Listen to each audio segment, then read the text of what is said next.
नमस्कार मित्रों, मेरे माताओं बहनों, मुझे सुनने वाले सभी आत्मीय मेरे मित्रों, आज मैं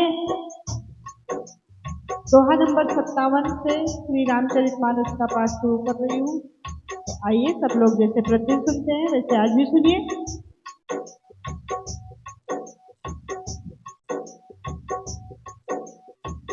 श्री गुरु चरण सरोज रज निज मन मुकुर सुधार, वरनो रघुबर विमल जसे जो दायक फल चार। बुद्धिहीन तन जानिके सुमिरो पवन कुमार, बल बुद्धि विद्या देहु मोहि हरहु कलेश विकार। नीलांबुज श्यामल कोमलांगम, सीता समारोपित वाम भागम। पाणो महासायक चार चापम, नमामि रामं रघुवंशनाथम। राम कथा के रसिक तुम भक्त राजमति धीर, आए सुआसन बैठिए तेज पुंज कपिवीर। तुलसी तुलसी सब कहे तुलसी वन की घास, कृपा भई रघुनाथ की सो बन गए तुलसीदास। श्री राम जय राम जय जय राम, श्री राम जय राम जय जय राम, श्री राम जय राम जय जय राम, श्री राम जय राम जय जय राम, श्री राम जय राम जय जय राम। जय जय विघ्न हरन हनुमान, जय जय विघ्न हरन हनुमान, जय जय कष्ट हरन हनुमान, जय जय कष्ट हरण हनुमान। जय भोले शंकर जय भगवान, जय भोले शंकर जय भगवान। श्री राम जय जय राम।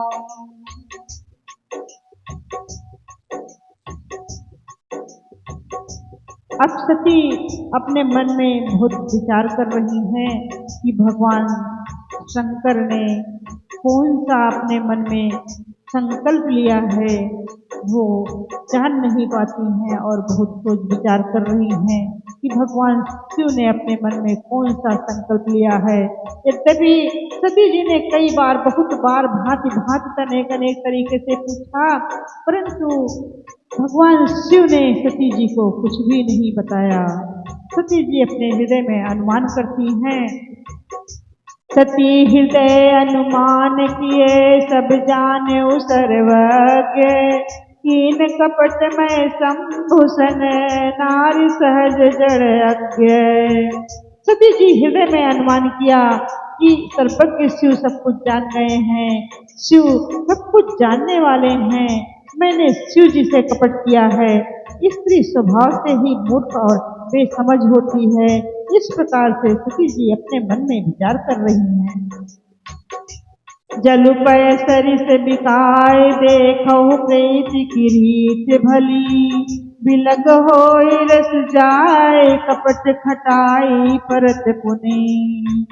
प्रीति की सुंदर रीत तो देखिए कि जल भी दूध के साथ मिलकर दूध के समान भाव से बिक जाता है, परंतु यदि उसी दूध में कपट रूपी खटाई पड़ते ही पानी अलग हो जाता है और दूध फट जाता है और स्वाद, प्रेम का स्वाद विलग हो जाता है। जिस प्रकार दूध और पानी में जितना प्रेम होता है, वो खटाई पड़ते ही प्रेम का रंग फट जाता है और दूध अलग हो जाता है और पानी अलग हो जाता है। इस तरह से प्रेम का रंग अलग हो जाता है। हृदय सोच समुझत निज करनी, चिंता अमित जाए नहीं बरनी। कृपा सिंधु शिव परम अगाधा, प्रगट न कहु मोर अपराधा। अपनी करनी को याद करके सती जी के हृदय में इतना सोच हो रहा है, इतनी अपार चिंता हो रही है कि जिसका वर्णन नहीं किया जा सकता। उन्होंने समझ लिया कि शिव जी कृपा के परम अथाह सागर हैं, इससे प्रकट में उन्होंने मेरा अपराध मुझे नहीं कहा। मुझे नहीं बताया कि मुझे चिंता हो जाएगी, मुझे सोच हो जाएगी। शंकर रुख अवलोकि भवानी, प्रभु मोहि तजो हृदय अकुलानी। निज यज्ञ समुझ न कहु कठ जाई, तपय अवायु उर अधिकाई। शिव जी का रुख देखकर सती जी ने जान लिया कि स्वामी ने मेरा परित्याग कर दिया है, और वे हृदय में व्याकुल हो उठी। अपना पाप समझकर कुछ कहते नहीं बनता, परंतु हृदय भीतर ही भीतर कुम्हार के अमे के समान अत्यंत जल रहा है। सती ससोच जान वृष के तू, कही कथा सुंदर सुख हेतु। वर्णत पंथ विविध इतिहासा, विश्वनाथ पहुँचे कैलासा। वृषकेतु शिव जी ने सती को चिंता युक्त जानकर उन्हें सुख देने के लिए सुंदर कथाएं कही। इस प्रकार मार्ग में विभिन्न प्रकार के इतिहासों को कहते हुए विश्वनाथ कैलाश जा पहुंचे। तापुन शंभु समुझ बन आपन, बैठे वट तर कर कमलासन। शंकर सहज स्वरूप समारा, लाग समाधि अखंड अपारा। वहां फिर शिव जी अपनी प्रतिज्ञा को याद करके बड़ के पेड़ के नीचे पद्मासन लगाकर बैठ गए। शिव जी ने अपना स्वाभाविक रूप संभाला, उनकी अखंड और अपार समाधि लग गई। सती बसहि कैलाश तब, अधिक सोच मन माही। मरम न को जान कछो, जिगु सम दिवस सिराही। तब सती जी कैलाश पर रहने लगी। उनके मन में बड़ा दुख था, जिस रहस्य को कोई भी कुछ नहीं जानता था। उनका एक एक दिन युग के समान बीत रहा था। नित्य नव सोच सती और भारा, कब जई हो दुख सागर पारा। मैं जो कीन रघुपति अपमाना, पुनिपति बचन विषा कर जाना। सती जी के हृदय में नित्य नया और भारी सोच हो रहा है कि मैं इस सुख दुख समुद्र के पार कब जाऊंगी। मैंने जो श्री रघुनाथ जी का अपमान किया और फिर पति के वचनों को झूठ जाना, मैंने बहुत बड़ा अपराध किया है। सो फल मोहि विधाता दीना, जो पच उचित रहा सोई कीना। अस विधि अस बूझे नहीं तो ही, शंकर विमुख जियावस मोही। उसका फल विधाता ने मुझको दिया, उचित जो उचित था वही उचित फल दिया। परंतु हे विधाता, अब तुझे ये उचित नहीं है जो शंकर से विमुख होने पर भी मुझे जिला रहा है, अर्थात मैं जीवित हूँ। कही न जाए कछु हृदय गलानी, मन महुरा मही सुमिर सयानी। जो प्रभु दीन दयाल कहावा, आरती हरन वेद जसु गावा। सती जी के हृदय की ग्लानि कुछ कही नहीं जाती है।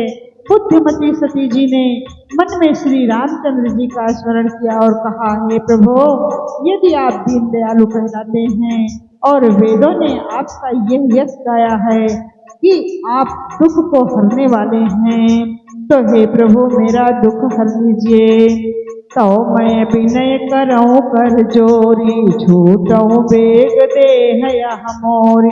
जो मोरे शिव चरण स्नेहु, मन क्रम वचन सत्य प्रत्यहु। तो मैं हाथ जोड़कर विनती करती हूँ कि मेरी ये दशा देह जल्दी छूट जाए। यदि मेरा शिव जी के चरणों में प्रेम है और यह मेरा प्रेम व्रत मन वचन और कर्म आचरण से सत्य है। तो सब दर्शी सुनिए प्रभु, करो सब एक उपाय। कोई मरण जय विनय श्रम, दुसह विपत्ति बिहाय।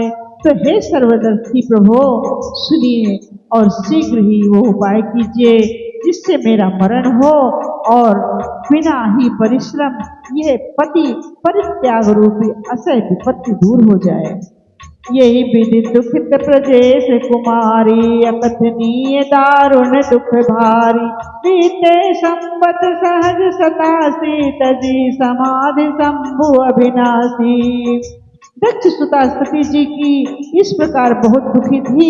उनको इतना दारुण दुख था कि जिसका वर्णन नहीं किया जा सकता था।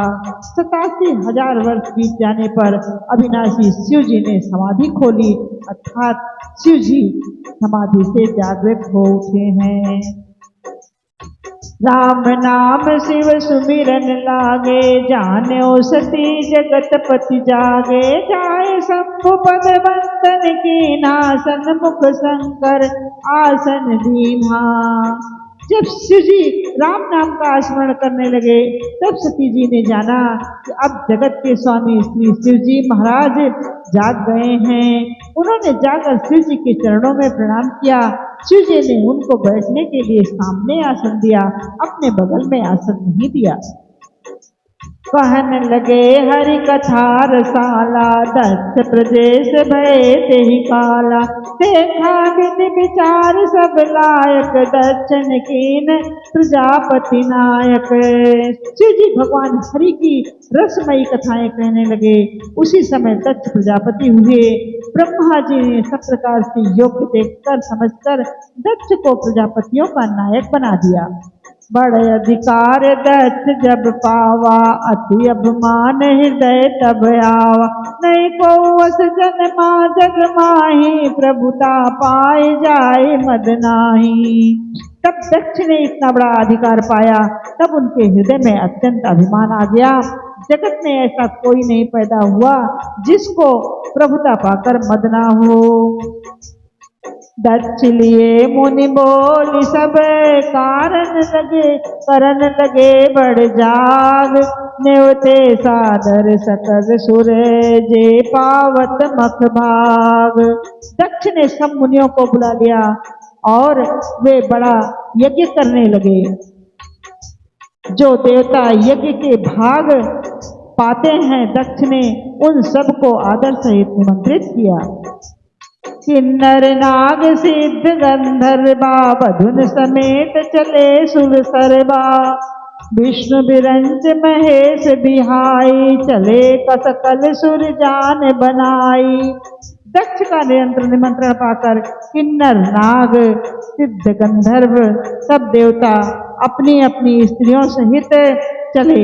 विष्णु विधाता और महादेव को छोड़कर सभी देवता अपना अपना विमान सजाकर चले।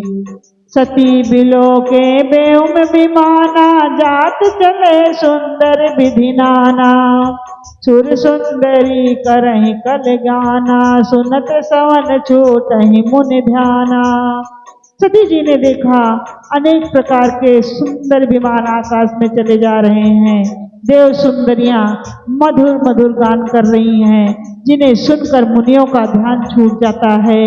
पूछो तब शिव कहो बखानी, पिता यज्ञ सुने कछु हर्षानी। जो महेश मोहि आय सुदेही, कछु दिन जाए रहो मिसेही। सती जी ने विमानों में देवताओं के जाने का कारण पूछा। तब शिव जी ने सब बातें बतलाई। पिता के यज्ञ की बात सुनकर सती कुछ बहुत प्रसन्न हुई और सोचने लगी, यदि महादेव जी मुझसे आज्ञा दें तो इसी बहाने कुछ दिन पिता के घर जाकर रहूं। पति पर त्याग हृदय दुख भारी, कहे न निज अपराध विसारी। बोली सती मनोहर बानी, भय संकोच प्रेम रस सानी। क्योंकि उनके हृदय में पति द्वारा त्यागी जाने का बड़ा दुख था, पर अपना अपराध समझकर वे कुछ ना कहती थी। आखिर सती जी भय संकोच और प्रेम रस में सनी हुई मनोहर वाणी में बोली। पिता भवन उत्सव परम, प्रभु जो प्रभु आयसु होय। तो मैं जाऊं कृपा यतन, सादर देखन सोय। जय सिया राम जय जय सिया राम, जय सिया राम जय जय सिया राम।